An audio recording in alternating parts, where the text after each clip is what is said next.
Qu'est-ce que vous feriez si on vous demandait de sacrifier la chose la plus chère de votre vie? Et si cette chose chère n'était autre que votre seul fils, né après des années et des années d'attente et de patience? Obéirez-vous jamais à un tel commandement du divin? Découvrons-le dans la vidéo d'aujourd'hui. Bonjour à tous, bienvenue sur notre chaîne NASA Studio. Aujourd'hui, dans cette vidéo, nous parlerons d'un père et d'un fils, où Allah a soumis le père à un test que personne n'a jamais imposé auparavant dans l'histoire de l'humanité. Peu d'histoires sont aussi touchantes et puissantes que celle de Hazrat Ibrahim, Abraham, et de son fils Hazrat Ismaël, Ishmaël. Leur histoire est importante en islam, en christianisme et en judaïsme. Elle montre la puissance de la foi, l'importance d'obéir à Allah et de faire confiance à ses plans. Cette histoire n'est pas seulement un conte du passé. Elle parle d'une dévotion profonde à Dieu et de passer le test le plus difficile de la foi. Elle nous raconte l'histoire d'un homme choisi par Allah pour guider son peuple loin du culte des idoles et vers la croyance en un Dieu unique. Elle nous raconte aussi l'histoire d'un père et d'un fils dont le lien a été testé d'une manière inimaginable, mais qui s'est renforcé parce qu'ils faisaient confiance à Dieu. Nous commencerons par la vie précoce de Hazrat Ibrahim, sa recherche du vrai Dieu et ses luttes contre les idolâtres de son époque. Nous verrons ses rencontres avec des rois puissants, son profond désir d'avoir un enfant et la joie de la naissance d'Ismaël. Puis nous affronterons le test déchirant où il lui a été demandé de sacrifier son fils bien-aimé.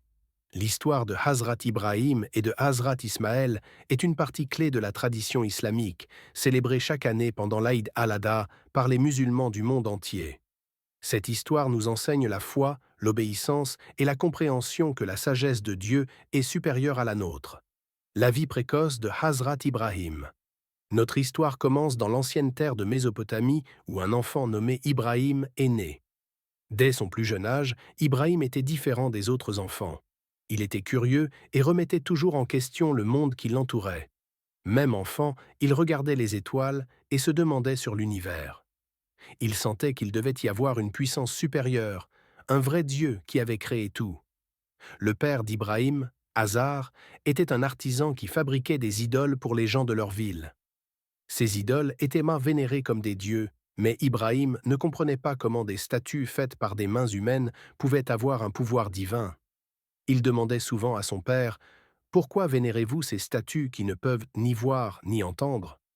Azar répondait « Ce sont nos dieux, mon fils, ils ont protégé nos ancêtres pendant des générations. » Mais Ibrahim n'était pas convaincu.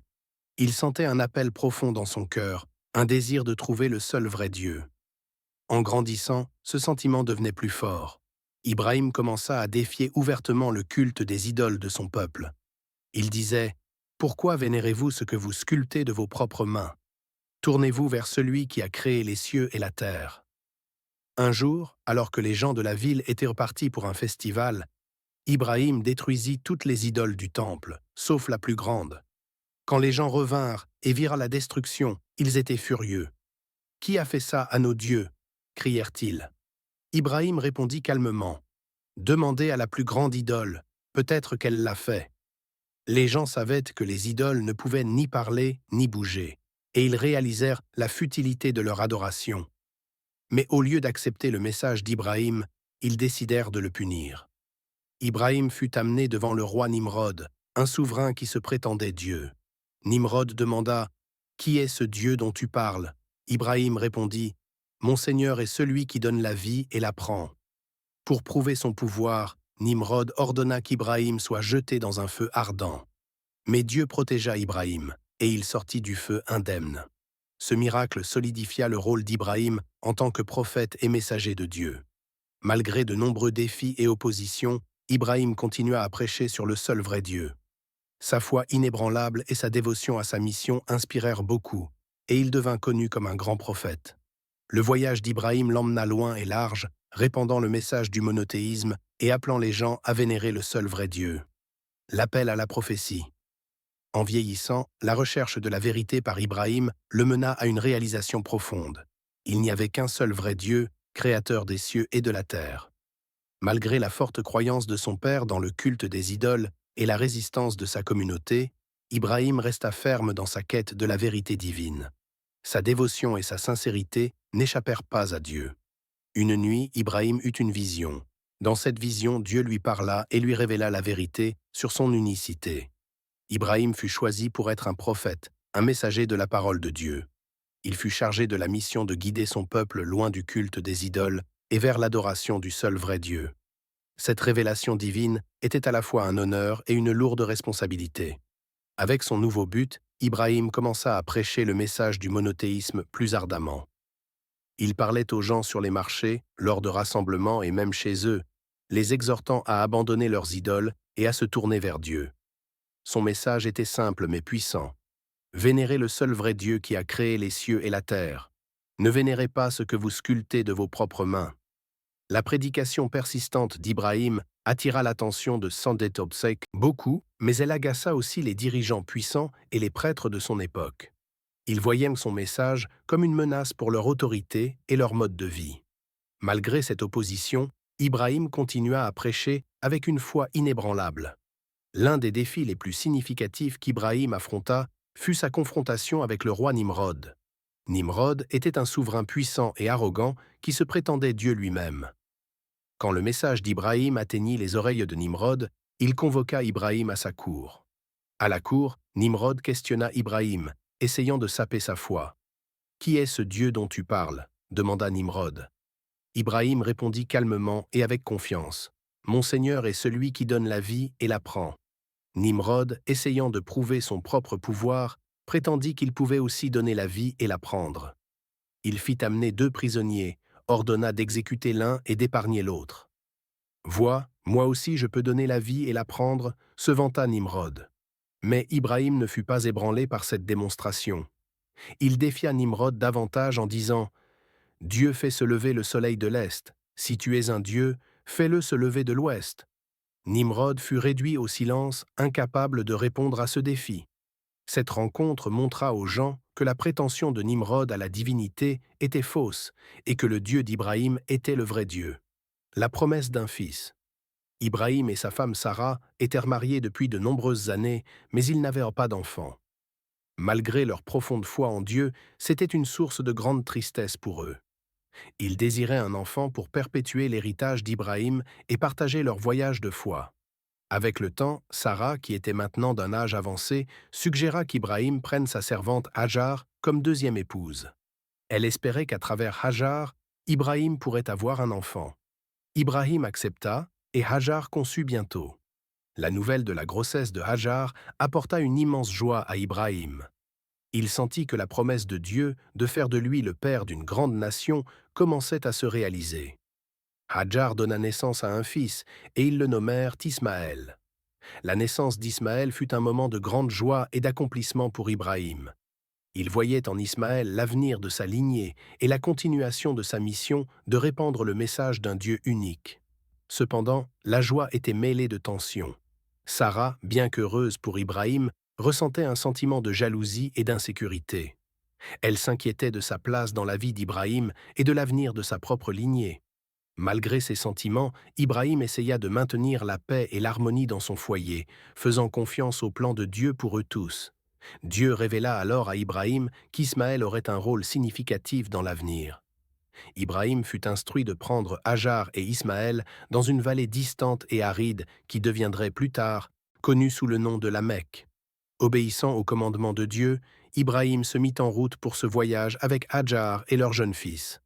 En atteignant la vallée désolée, Ibrahim laissa Hajar et Ismaël là, avec quelques provisions de nourriture et d'eau. Ce fut un moment difficile, mais Ibrahim faisait confiance à la sagesse de Dieu. Hajar, bien qu'initialement bouleversée, accepta la décision d'Ibrahim avec foi. Elle savait que Dieu ne les abandonnerait pas. Alors qu'Ibrahim commençait à s'éloigner, Hajar l'appela. « Ô Ibrahim, où vas-tu en nous laissant dans cet endroit aride ? Est-ce le commandement de Dieu ?» Ibrahim se retourna et hocha la tête. Hajar, montrant une foi remarquable, dit « Alors Dieu nous protégera. » En effet, la protection de Dieu fut bientôt évidente. Alors que leurs provisions s'épuisaient, Hajar chercha frénétiquement de l'eau. Elle courut 7 fois entre les collines de Safa et Marwa, cherchant de l'aide. Enfin, dans son désespoir, un ange apparut et pointa un endroit sur le sol. l'eau commença à jaillir de cet endroit, et cette source miraculeuse devint connue sous le nom de Zamzam. La présence de cette source d'eau permit à Hajar et Ismaël de survivre et de prospérer dans un environnement autrement hostile. Les années passèrent, et Ismaël grandit en un jeune homme fort et capable. Lui et sa mère n'étaient pas seuls longtemps, car une caravane de passage découvrit la source de Zamzam et décida de s'installer à proximité. Cette colonie finit par devenir la ville de la Mecque. Pendant ce temps, de retour en Canaan, Ibrahim reçut une autre promesse divine. Dieu lui révéla que Sarah porterait aussi un fils, malgré son âge avancé. Cette nouvelle semblait impossible à Sarah, mais Ibrahim croyait au pouvoir de Dieu. Fidèle à la promesse de Dieu, Sarah donna naissance à un fils qu'ils nommèrent Isaac. La naissance d'Isaac apporta une immense joie et réaffirma la foi d'Ibrahim dans les miracles de Dieu. Ibrahim avait maintenant 2 fils, Ismaël et Isaac, chacun destiné à la grandeur et chacun jouant un rôle crucial dans l'accomplissement des promesses de Dieu. L'histoire d'Ibrahim, Hajar et Ismaël dans la vallée aride est un puissant témoignage de la foi, de la confiance et de la croyance que les plans de Dieu sont toujours pour le meilleur, même quand ils semblent au-delà de la compréhension. Malgré les miracles et les arguments puissants présentés par Ibrahim, beaucoup de gens refusaient encore de croire. Cependant, la foi et la détermination d'Ibrahim restaient mis fortes. Il continua sa mission, sachant que son devoir était de transmettre le message de Dieu, même si les gens ne l'acceptèrent pas immédiatement. L'engagement inébranlable d'Ibrahim envers sa mission le mena finalement à quitter sa patrie. Lui, avec sa femme Sarah et un petit groupe de disciples, migrèrent vers différentes terres, répandant le message du monothéisme partout où il allait. Le voyage d'Ibrahim le mena en Égypte et finalement en Canaan, où il continua à prêcher et à vivre une vie dévouée à Dieu. Tout au long de ses voyages, la foi d'Ibrahim fut testée à plusieurs reprises, mais il resta toujours fidèle à son appel. Sa vie était un témoignage de la puissance de la foi, de l'importance de l'obéissance à Dieu et de la force qui vient de la confiance dans le plan divin. Le test du sacrifice. Alors qu'Ismaël grandissait en un jeune homme, l'amour d'Ibrahim pour son fils s'approfondissait. Ismaël n'était pas seulement son fils, il était l'accomplissement de la promesse de Dieu et l'espoir pour les générations futures. Leur vie à la Mecque, bien qu'initialement difficile, était devenue stable et prospère.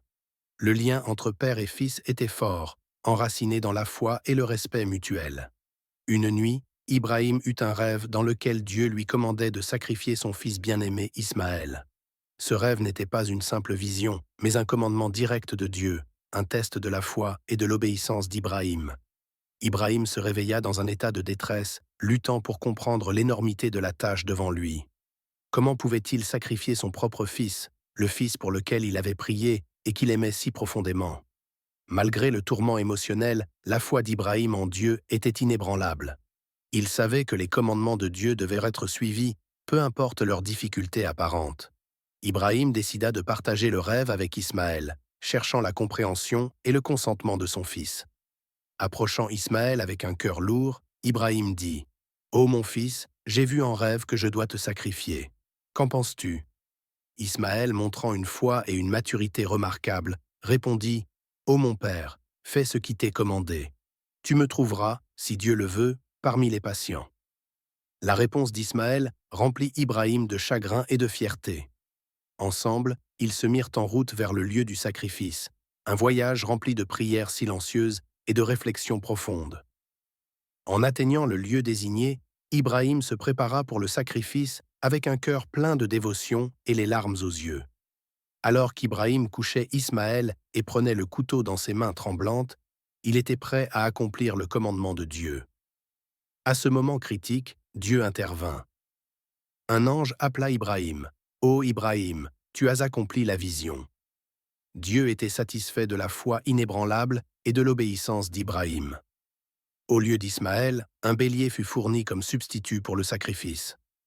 Cet acte de miséricorde divine non seulement épargna la vie d'Ismaël, mais solidifia aussi la foi profonde que père et fils avaient en Dieu. L'événement est commémoré par les musulmans du monde entier pendant l'Aïd al-Adha, connue comme la fête du sacrifice.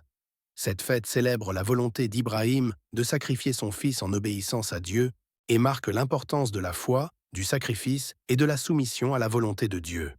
L'histoire du sacrifice ne s'arrêta pas avec la substitution du bélier. Elle marqua un tournant, renforçant le lien entre Ibrahim et Ismaël et consolidant leur foi. Ce test du sacrifice souligna l'essence de la vraie dévotion, où l'amour pour Dieu transcende tous les attachements mondains. La readiness d'Ibrahim à sacrifier Ismaël et la volonté d'Ismaël d'être sacrifié démontrèrent leur confiance profonde dans la sagesse de Dieu. Leur histoire est une leçon intemporelle de foi, rappelant aux croyants que la vraie dévotion exige une soumission complète à la volonté de Dieu, peu importe les défis. Dans les années qui suivirent, Ibrahim et Ismaël continuèrent à travailler ensemble, guidés par leur foi profonde. L'une de leurs réalisations les plus significatives fut la construction de la Kaaba, la maison sacrée de Dieu à la Mecque. La Kaaba devint le point central du culte pour les musulmans, symbolisant l'unité des croyants dans leur adoration du seul vrai Dieu. L'héritage de la foi et de l'obéissance d'Ibrahim et Ismaël perdure, inspirant des millions à réfléchir sur leur propre foi et aux sacrifices qu'ils sont prêts à faire dans leur dévotion à Dieu. Leur histoire est un rappel puissant du test ultime de la foi et des récompenses de la croyance inébranlable dans le plan de Dieu. L'intervention divine. Alors qu'Ibrahim se tenait prêt à sacrifier son fils bien-aimé Ismaël, la scène était une de foi profonde et de tension. Le cœur d'Ibrahim était lourd, mais sa résolution était inébranlable. Il leva le couteau, prêt à accomplir le commandement de Dieu. À ce moment précis, juste au moment où le couteau était sur le point de descendre, lorsqu'une voix des cieux appela « Ô Ibrahim, tu as accompli la vision ». C'était un ange envoyé par Dieu pour l'arrêter. Ibrahim était ravi et soulagé au-delà de toute mesure. Son test était terminé. Il avait prouvé sa dévotion et son obéissance absolues à Dieu. À la place d'Ismaël, Dieu fournit un bélier à sacrifier. Cette intervention divine non seulement épargna la vie d'Ismaël, mais réaffirma aussi la miséricorde de Dieu et les récompenses de la vraie foi. Cet événement est commémoré par les musulmans du monde entier pendant l'Aïd al-Adha, la fête du sacrifice. Il sert de rappel puissant de la foi et de l'obéissance inébranlable d'Ibrahim et d'Ismaël. L'acte de sacrifier un bélier symbolise leur volonté de se soumettre à la volonté de Dieu et à la miséricorde divine qui est intervenue. La signification de cet événement va au-delà du soulagement et de la joie immédiat ressentis par Ibrahim et Ismaël. Ce fut un moment qui solidifia leur rôle en tant que figure pivot dans l'histoire de la foi. Leur volonté de sacrifier ce qui leur était le plus cher démontra un niveau de dévotion et de confiance en Dieu sans pareil. Cela établit un précédent pour les générations futures sur l'importance de la foi, de l'obéissance et de la confiance que les plans de Dieu sont toujours pour le meilleur, même quand ils sont difficiles à comprendre. Après l'intervention divine, la relation entre Ibrahim et Ismaël devint encore plus forte. Ils avaient affronté le test ultime ensemble et en étaient au sorti avec un lien de foi encore plus profond. Cet événement renforça aussi leur détermination à accomplir les commandements de Dieu et à établir davantage les fondations du monothéisme. L'une des tâches les plus significatives qu'ils entreprirent ensemble fut la construction de la Kaaba. Dieu instruisit Ibrahim et Ismaël de construire cette structure sacrée à la Mecque, qui deviendrait le point focal du culte pour tous les musulmans. La Kaaba devait être un symbole de l'unicité de Dieu et un lieu où les croyants pouvaient se rassembler pour adorer et réaffirmer leur foi. Ibrahim et Ismaël travaillèrent sans relâche pour construire la Kaaba, posant chaque pierre avec prière et dévotion. Leurs efforts n'étaient pas seulement un travail physique, mais des actes de dévotion, chaque pierre représentant leur foi inébranlable en Dieu. À la finition, Ibrahim prie à Dieu d'accepter leurs efforts et de bénir la Kaaba comme un sanctuaire pour tous ceux qui cherchent à l'adorer. La Kaaba se dresse encore aujourd'hui comme un témoignage de leur foi et de leur dévotion. Elle est la destination du pèlerinage du Hajj, l'un des 5 piliers de l'islam, où des millions de musulmans du monde entier se rassemblent chaque année pour effectuer les rituels établis par Ibrahim et Ismaël. Les rituels du Hajj commémorent les épreuves et la foi d'Ibrahim et de sa famille, renforçant les leçons de sacrifice, d'obéissance et de confiance en Dieu.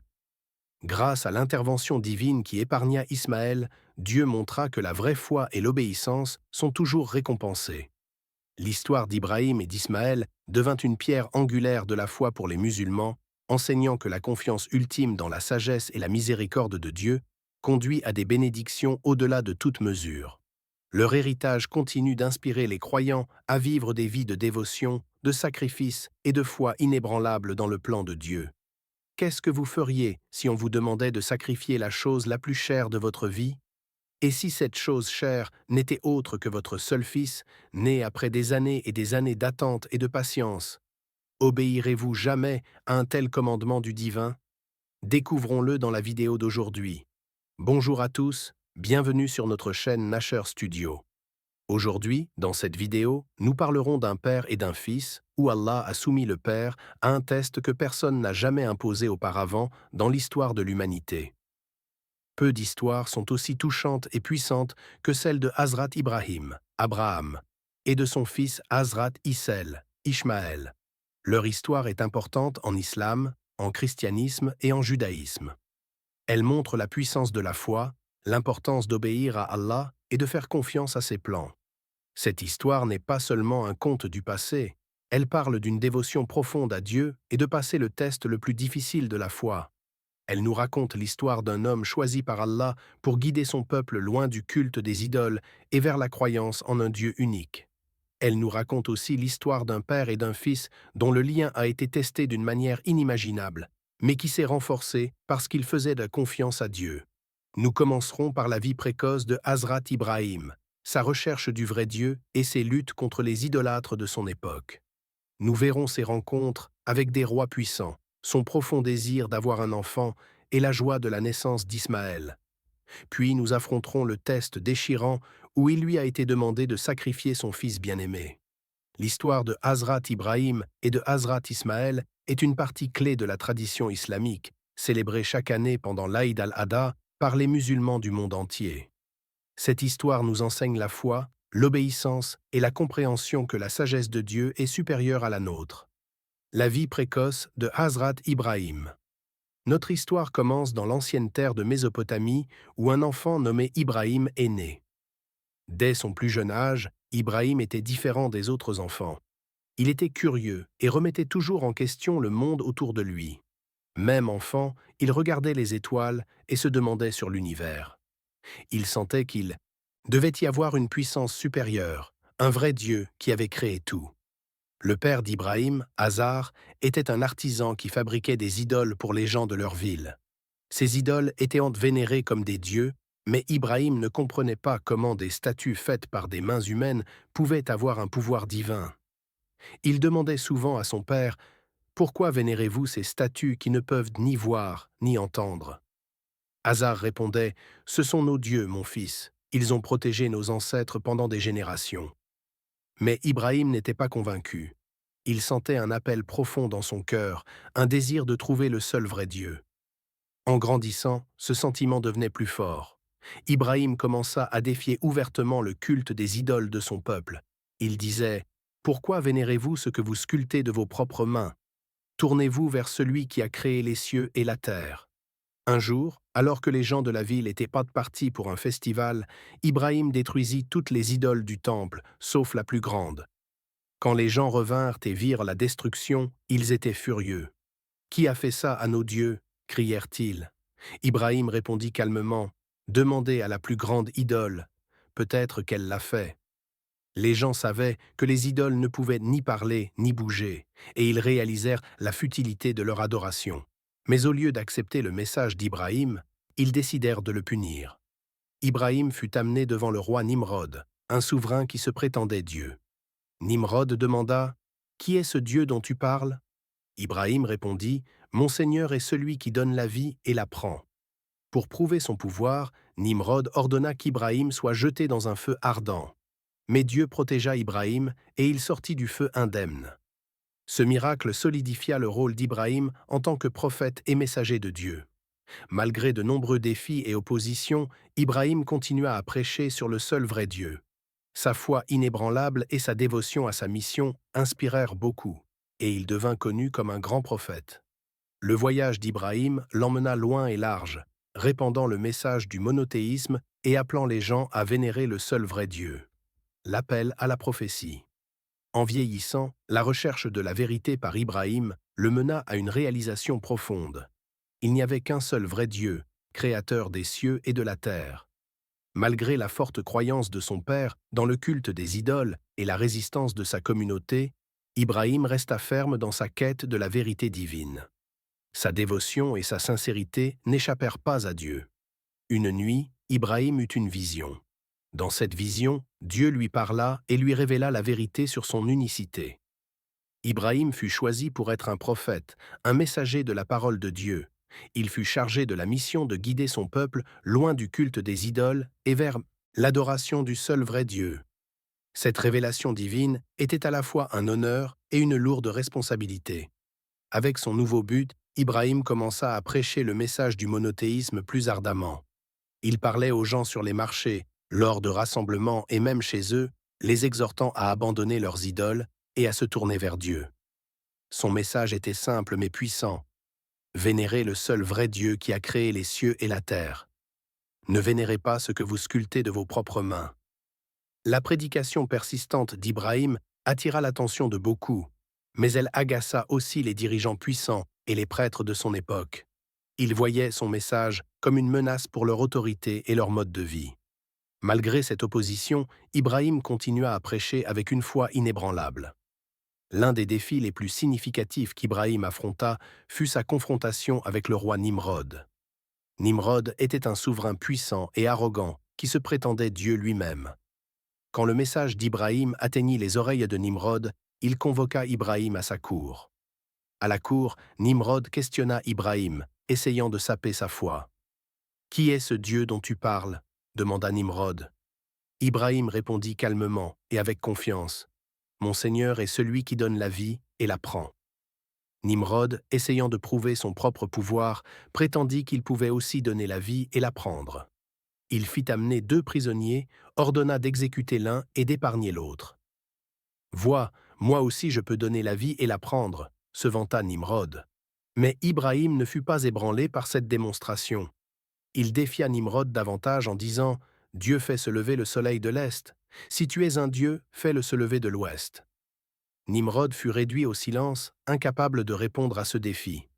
Cette rencontre montra aux gens que la prétention de Nimrod à la divinité était fausse et que le Dieu d'Ibrahim était le vrai Dieu. La promesse d'un fils. Ibrahim et sa femme Sarah étaient de mariés depuis de nombreuses années, mais ils n'avaient pas d'enfants. Malgré leur profonde foi en Dieu, c'était une source de grande tristesse pour eux. Ils désiraient un enfant pour perpétuer l'héritage d'Ibrahim et partager leur voyage de foi. Avec le temps, Sarah, qui était maintenant d'un âge avancé, suggéra qu'Ibrahim prenne sa servante Hajar comme deuxième épouse. Elle espérait qu'à travers Hajar, Ibrahim pourrait avoir un enfant. Ibrahim accepta, et Hajar conçut bientôt. La nouvelle de la grossesse de Hajar apporta une immense joie à Ibrahim. Il sentit que la promesse de Dieu de faire de lui le père d'une grande nation commençait à se réaliser. Hajar donna naissance à un fils, et ils le nommèrent Ismaël. La naissance d'Ismaël fut un moment de grande joie et d'accomplissement pour Ibrahim. Il voyait en Ismaël l'avenir de sa lignée et la continuation de sa mission de répandre le message d'un Dieu unique. Cependant, la joie était mêlée de tension. Sarah, bien qu'heureuse pour Ibrahim, ressentait un sentiment de jalousie et d'insécurité. Elle s'inquiétait de sa place dans la vie d'Ibrahim et de l'avenir de sa propre lignée. Malgré ces sentiments, Ibrahim essaya de maintenir la paix et l'harmonie dans son foyer, faisant confiance au plan de Dieu pour eux tous. Dieu révéla alors à Ibrahim qu'Ismaël aurait un rôle significatif dans l'avenir. Ibrahim fut instruit de prendre Hajar et Ismaël dans une vallée distante et aride qui deviendrait plus tard connue sous le nom de la Mecque. Obéissant au commandement de Dieu, Ibrahim se mit en route pour ce voyage avec Hajar et leur jeune fils. En atteignant la vallée désolée, Ibrahim laissa Hajar et Ismaël là avec quelques provisions de nourriture et d'eau. Ce fut un moment difficile, mais Ibrahim faisait confiance à la sagesse de Dieu. Hajar, bien qu'initialement bouleversée, accepta la décision d'Ibrahim avec foi. Elle savait que Dieu ne les abandonnerait pas. Alors qu'Ibrahim commençait à s'éloigner, Hajar l'appela. « Ô Ibrahim, où vas-tu en nous laissant dans cet endroit aride? Est-ce le commandement de Dieu ?» Ibrahim se retourna et hocha la tête. Hajar, montrant une foi remarquable, dit « Alors Dieu nous protégera. » En effet, la protection de Dieu fut bientôt évidente. Alors que leurs provisions s'épuisaient, Hajar chercha frénétiquement de l'eau. Elle courut 7 fois entre les collines de Safa et Marwa, cherchant de l'aide. Enfin, dans son désespoir, un ange apparut et pointa un endroit sur le sol. L'eau commença à jaillir de cet endroit, et cette source miraculeuse devint connue sous le nom de Zamzam. La présence de cette source d'eau permit à Hadjar et Ismaël de survivre et de prospérer dans un environnement autrement hostile. Les années passèrent, et Ismaël grandit en un jeune homme fort et capable. Lui et sa mère n'étaient pas seuls longtemps, car une caravane de passage découvrit la source de Zamzam et décida de s'installer à proximité. Cette colonie finit par devenir la ville de la Mecque. Pendant ce temps, de retour en Canaan, Ibrahim reçut une autre promesse divine. Dieu lui révéla que Sarah porterait aussi un fils malgré son âge avancé. Cette nouvelle semblait impossible à Sarah, mais Ibrahim croyait au pouvoir de Dieu.